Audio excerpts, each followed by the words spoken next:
Hi, I'm Amy Hunter, Executive Director of OutFront Kalamazoo. Welcome to Living OutFront. We have a special treat today. We have Hunter Willard, our Director of Homeless Youth Programs, and a prospective host homes family, Gary and Sheila Bigelow. So we're going to talk about what the host homes program is and why the Bigelows decided to be vetted as a candidate family, as a host homes candidate family. So Hunter, could you kick us off by explaining what the host homes program is and how it's administered? Yeah.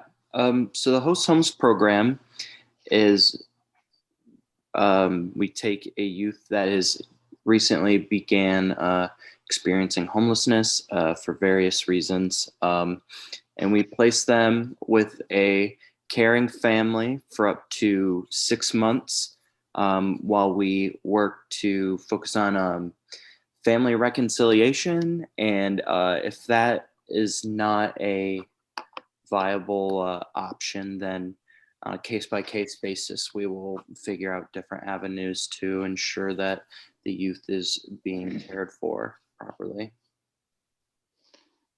So this is to specifically for youth that are having struggles with their family of origin.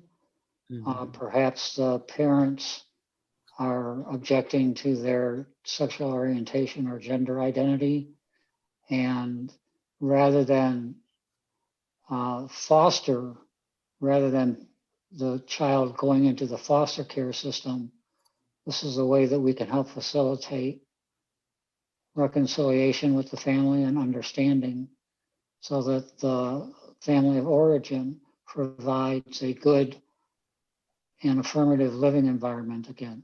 But in the meantime, we have a host homes family that is willing to be supportive and provide an affirming and encouraging environment. Sheila and Gary, what attracted you to this program? We were made aware of it by, was it Pastor Barry? Yeah.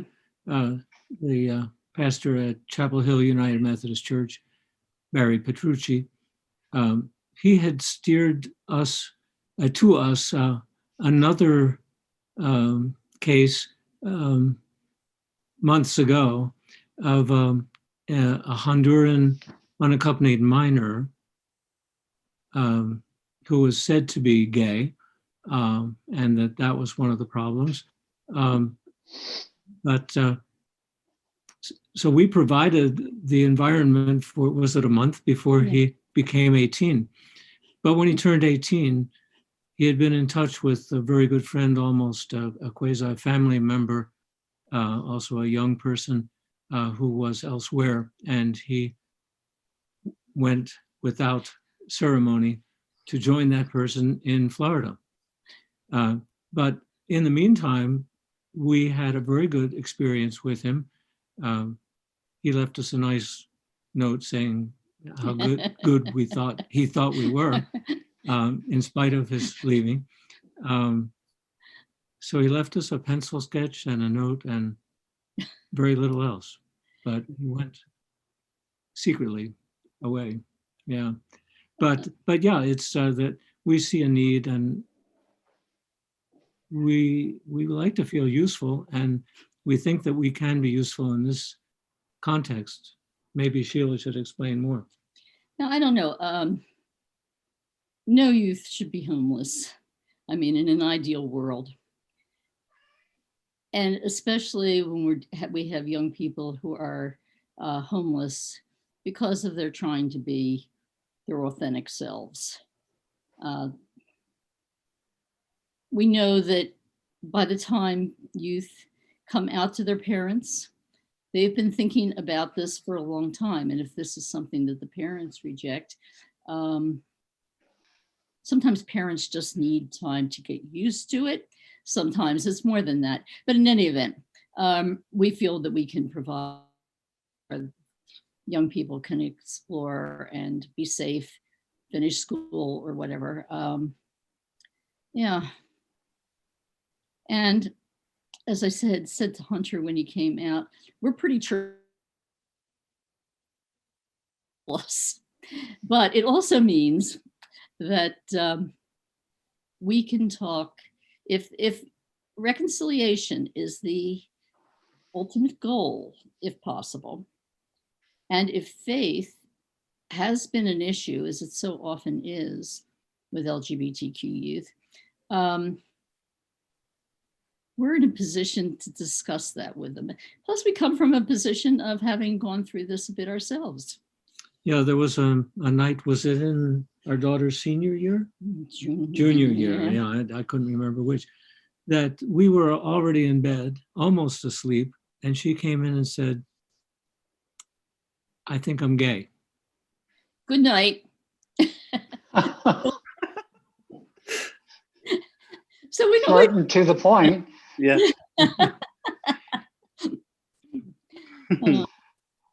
Well, she had been. Well, I'm sorry, go ahead. Attending the youth group at well, whatever it was called Phoenix? back then.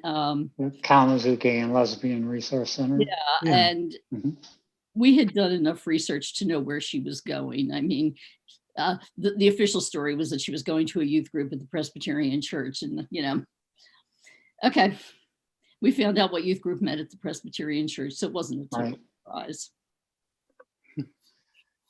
So your personal experience and your faith experience have both played a pivotal role in deciding to continue to be a host homes family. I think it's terrific.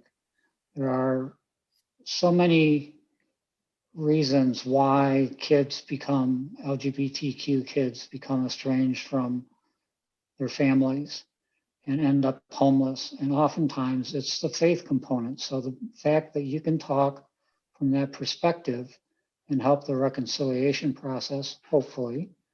I'm sure it won't always work out that way, but hopefully your faith commitment helps you to talk with both the homeless youth and with their family of origin. I think that's just absolutely terrific and I would have to say selfless on your part. It's not just being of service, but it's being selflessly of service and opening your home to someone who is facing potential homelessness, and on top of that, the extra burden of being an LGBTQ youth, whom we know make up a large percentage of the homeless youth in the United States and also here in Kalamazoo, Michigan. Often those people are at higher risk for violence and other forms of discrimination and hatred. So having an affirming environment and with people who are living authentically. You're not hiding your faith. You're not hiding who you are. You're not hiding the fact that you have a daughter who is a lesbian. I think that's just absolutely terrific, and I commend you so much. Hunter, do you have anything to add? Yeah, that was the first time I had heard about your daughter. That was heartwarming, and yeah, I mean, I've worked since being a social worker. I've worked in more specifically the foster care system a lot, and it's a pretty sad sight to see on the day to day. Especially, I've worked at places that were referred to as dumping grounds for kids, and so I think that this program has a lot of capacity to do a lot of good by these kids that could be put in a system that isn't really doing the best by them. So I'm very hopeful and excited for the Host Homes program, and I think it'll do good for all parties involved. And even if we are not selected as a host home, there may be ways that we can fit in there as support. And we certainly do. We have mentioned this to both our kids who live out of state, but they both are totally on board. They think, oh, this is a wonderful thing. And our daughter has a foster son. So, you know, this is not a totally new experience. Every experience is new in this regard with people, but we think we have a fairly good idea as to what we might expect. Well, I am certainly grateful to you that you're interested in becoming a host homes family. As Hunter pointed out, that when kids get dumped into the foster care system, it's the luck of the draw whether or not they end up with a family that will support them and be encouraging to who they are, who they know themselves to be. And so this is a great alternative. And the fact that there are families like you who have experience themselves and who are willing to open their homes to others, to other youth, it just is so heartwarming for me and gives me so much hope that I can't tell you how grateful I am that you applied, and I know that you've met with Hunter, and I think Hunter had very positive things to say about his meeting with you. Oh, that's nice. So, and he doesn't have good things to say about anybody. So you should, you know, that's not true. Yeah. Hunter's a very nice guy, very nice person. So, Hunter, is there anything else you'd like to add? What is the time frame for this? We're expecting our second COVID shots by the 23rd of February. And so I guess by early March, we might be ready. Yeah. Well, we're still very much in the gathering individuals stage of the Host Homes program. We haven't had any youth reach out, and the application process in terms of host families has also been relatively slow. And so I'm hoping this and the Zoom meeting that we have released prior of the information meeting, I hope just hearing on all fronts that can get individuals more feeling compelled and passionate and compassionate and participating in the Host Homes program. Even if it's slow, once you have the structure in place, then you'll be ready to move when the need arises. Yeah, Right. exactly. Yeah, getting the structure in place is 90% of the job, and you know that Hunter has managed to get the structure in place during the pandemic. Yeah. Is pretty amazing, and they have gotten the protocols in place to deal with the ongoing pandemic, and I think that once word gets out, more and more, we'll find more youth that are looking for an experience like they can get through the Host Homes program, and possibly other families that are willing to open their homes like you are. So I'm just, again, I can't tell you how grateful I am. Yeah, likewise. We look forward to further word.